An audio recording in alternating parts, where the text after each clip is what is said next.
Michel était un homme de foi. Depuis son plus jeune âge, il avait dédié sa vie à servir Dieu. Prêtre dans un petit village, il passait ses journées à prier, à aider les âmes perdues et à espérer un avenir meilleur, malgré une vie marquée par les épreuves. Son église, modeste et vieillissante, témoignait des années passées dans l'humilité et le sacrifice. Michel ne possédait pas grand-chose, mais il croyait fermement que sa dévotion finirait par être récompensée. Pourtant, la réalité de sa vie lui pesait chaque jour davantage.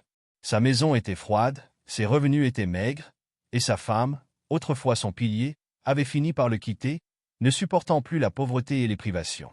Michel se retrouvait seul, un homme brisé qui portait sa foi comme un dernier rempart contre le désespoir. À quelques kilomètres de là vivait Julien, l'ami d'enfance de Michel. Contrairement à lui, Julien avait pris une voie bien différente. C'était un voleur habile et sans scrupules. Sa vie était remplie de luxe, voitures de sport, vêtements coûteux, soirées extravagantes.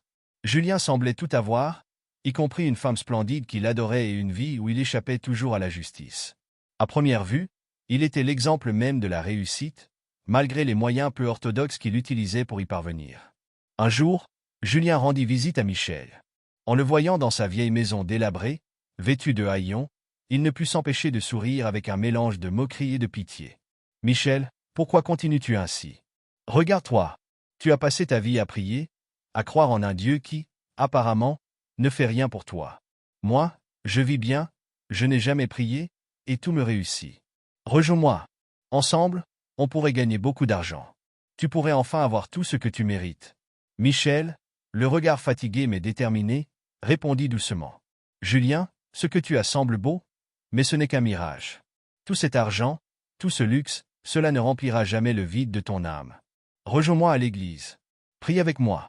Peut-être y trouveras-tu la paix que tu cherches sans même t'en rendre compte. » Julien éclata de rire. « Prier? Et puis quoi encore? Toi, tu pries depuis des années, et regarde où ça t'a mené. » « Non, merci. » Il partit en laissant Michel seul, plongé dans ses pensées. Les semaines passèrent, et pour Michel, les choses allèrent de mal en pis. Ses prières semblaient rester sans réponse. Sa solitude devenait insupportable, et ses nuits étaient hantées par des doutes grandissants. Un soir, à bout de force, il s'agenouilla devant l'autel de son église vide et éclata en sanglots. « Seigneur, pourquoi m'as-tu abandonné? J'ai tout donné pour toi. J'ai cru en toi, même quand tout allait mal. Mais maintenant, je n'en peux plus. Je te rejette. Tu n'es pas là pour moi. » Le cœur rempli de colère et de désespoir, Michel prit une décision radicale. Il allait rejoindre Julien. Si Dieu l'avait abandonné, alors il n'y avait plus de raison de continuer à souffrir. De son côté, Julien vivait un bouleversement intérieur qu'il n'avait jamais connu auparavant. Malgré tout ce qu'il possédait, il ressentait un vide grandissant. Les paroles de Michel résonnaient dans son esprit, comme un écho qu'il ne pouvait ignorer. Une nuit, incapable de trouver le sommeil, il se leva et murmura. Peut-être que Michel avait raison. Tout cet argent, tout ce luxe, à quoi bon si je ne ressens rien? Je vais aller prier avec lui, juste une fois. Peut-être que cela m'aidera. Le lendemain matin, Michel et Julien, chacun de leur côté, prirent la route pour se retrouver. Michel marchait avec l'intention de sombrer dans la criminalité, tandis que Julien avançait avec l'espoir d'un renouveau spirituel. Mais le destin avait d'autres plans pour eux. Alors qu'ils empruntaient le même chemin, venant de directions opposées, ils ne virent pas le camion qui arrivait à toute vitesse. L'accident fut brutal. En un instant, leurs vies terrestres prirent fin. Michel ouvrit les yeux et se retrouva dans un lieu étrange. Devant lui, une lumière éclatante illuminait une table somptueuse où Julien, son ami voleur, était assis, partageant un repas avec Dieu lui-même. Michel, abasourdi, sentit une colère monter en lui. « Seigneur, qu'est-ce que cela signifie?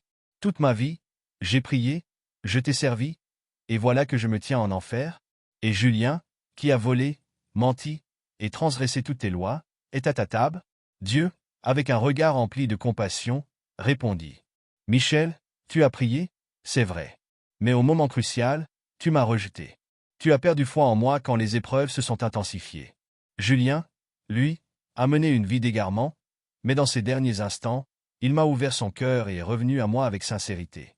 Ce n'est pas la durée d'une vie de prière qui compte, mais l'amour et la foi au moment où l'âme me rejoint. » Michel baissa la tête, envahi par la honte et le regret.